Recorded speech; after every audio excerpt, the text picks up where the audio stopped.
case assaults dating back nearly 40 years. 2 of those cases happened right here in DeKalb County.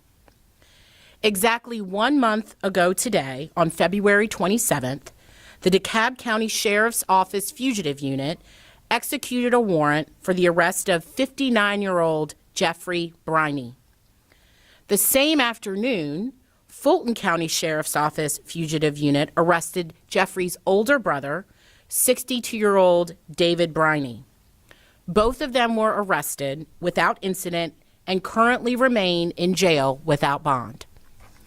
Yesterday, a DeKalb County grand jury indicted Jeffrey Briney on 30 charges and David Briney on 19 charges related to the crimes in the DeKalb County community. The charges include multiple counts of rape, kidnapping, and aggravated assault. The first case happened on March 28, 1986, in what is now known as the city of Brookhaven.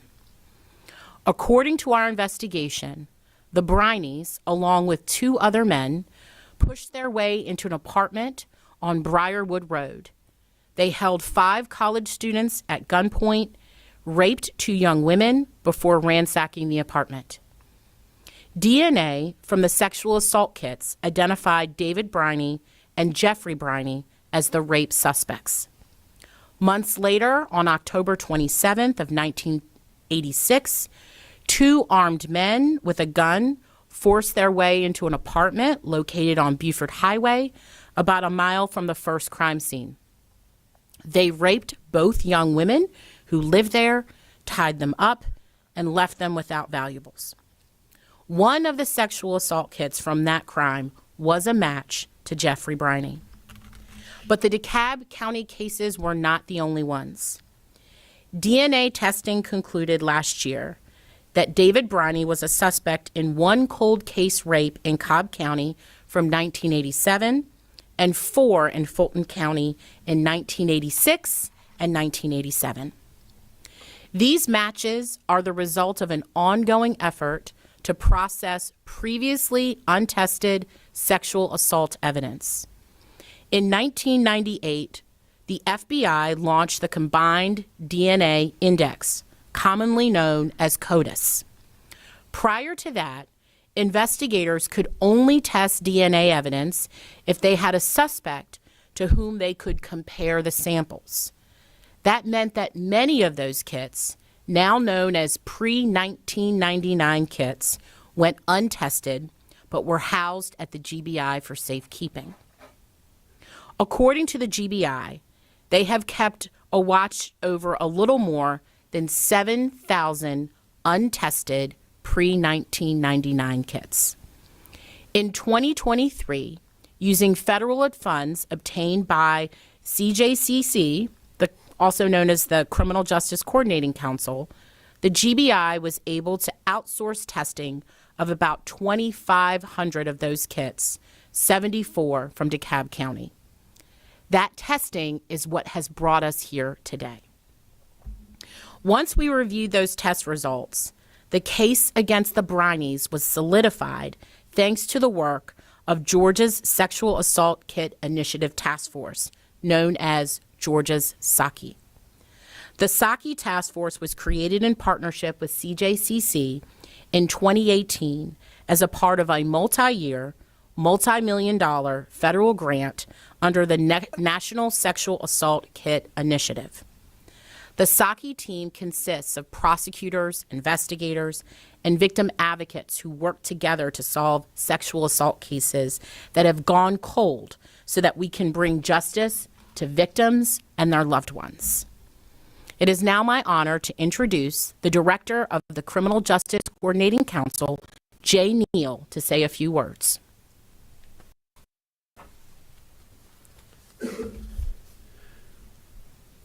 Thank you, District Attorney Boston. We are so grateful to be able to be part of this initiative, and I want to thank you and your team and the SAKI team for the great work that's been done in solving these cases. My remarks talk a little bit about the formation of the task force, and you've already covered that. So let me just depart from my remarks and say this. At CJCC, we're committed to working with partners like the DeKalb County District Attorney's Office and Cobb County District Attorney's Office, Prosecuting Attorney's Council, the investigators that are involved, and other partners around the state to do everything that we can to make sure that we have a coordinated approach to criminal justice, specifically to ensure that victims have the opportunity for their voices to be heard and for justice to be brought to those victims. Many times, victims who by now have probably given up on justice for their victimization. The partners that are involved in the investigation, the prosecution, are part of the story. Another part of the story are those victim advocates that are working as well as part of these teams.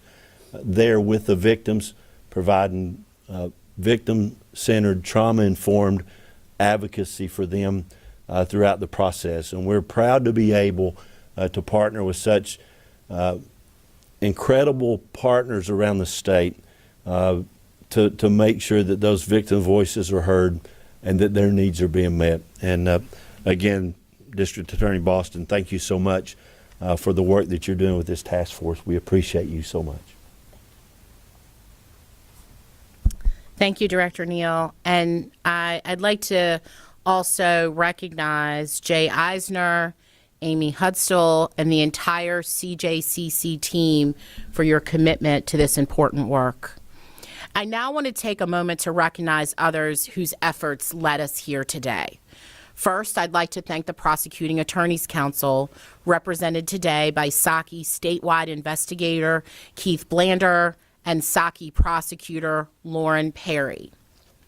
The Georgia Bureau Crime Lab Director Cleveland Miles and Forensic Biology Manager Jim Sebastian for their continued work to safeguard and test the state's pre-1999 kits. The DeKalb County Police Department, who led the initial investigation on these cases. Thank you to Assistant Chief Gregory Pedrick for being here today. I'd like to thank the Cobb County District Attorney's Office, led by DA Flynn Brody Jr., and his staff, Assistant District Attorney Catherine Trina Griffiths, and especially District Attorney Investigator Lisa Bishop, who displayed unparalleled dedication and worked across county lines to investigate the Briney's involvement in these cases. Thank you to the DeKalb County Sheriff's Office, represented today by Colonel Stacy Spears, Major Dwayne Thomas, and Fugitive Unit Investigator Jessica Williams. Investigator Williams was part of the team who took Jeffrey Briney into custody. I'd like to also thank and acknowledge the Fulton County Sheriff's Office, represented by Major Ophi Hinton and Fugitive Unit who apprehended David Briney, including Sergeant Chris Johnson, Sergeant Pedro Maldonado, Deputy Evans LaFond, and Deputy Corey Robbins. And finally, a huge thank you to my Saki team here in DeKalb, Senior Assistant District Attorney Agatha Romanowski and District Attorney Investigator Crispin Henry, who worked tirelessly to move these investigations forward and secured yesterday's indictments. Thank you all again for being here.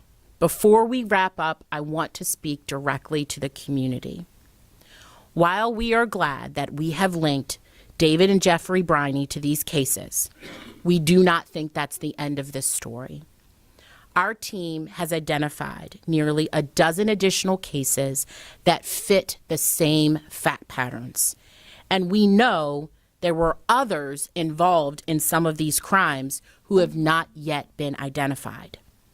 We ask everyone to take a close look at these photos that we have provided you here today. Anyone who believes they have information about the Brineys or their unknown accomplices, please call our cold case tip line at 404-371-2444. Again, that number is 404-371-2444. No matter how much time has passed, it is important that we hold these dangerous offenders accountable and send the message that those who prey on the people of DeKalb County and Metro Atlanta will be brought to justice. The survivors in these cases have spent most of their lives waiting for answers, and while we still have a way to go in the criminal justice process, we hope this brings them some comfort and a measure of closure. That we will stand with you and that we will continue to fight for you. At this time, I will open up the floor for a few questions. DA Boston, what message does this send when you crack a case like this? What message does it send not only to the victims but also to those who commit these crimes for you all to make these arrests so many years later? It should send the message that we'll catch up to you. And as we've been so lucky as science has evolved, that just because these cases happened in the 1980s and we're sitting here in 2024, it doesn't matter that this case didn't happen yesterday. My team, all of our teams, all of our law enforcement partners and prosecution offices will fight to get justice for victims. And if you've committed these offenses, we're coming for you. What's next for the kits that haven't been tested? So the GBI has just provided us with updated numbers this week, and I can tell you there were 7,002 pre-1999 kits. 777 of them belonged to DeKalb County or were matched to DeKalb County. In 2023, 2,493 kits were tested, and in 2022, 2,493 kits were tested. In 2023, 74 kits were tested. So we continue to work to make sure we can test those kits, and we're doing those in batches.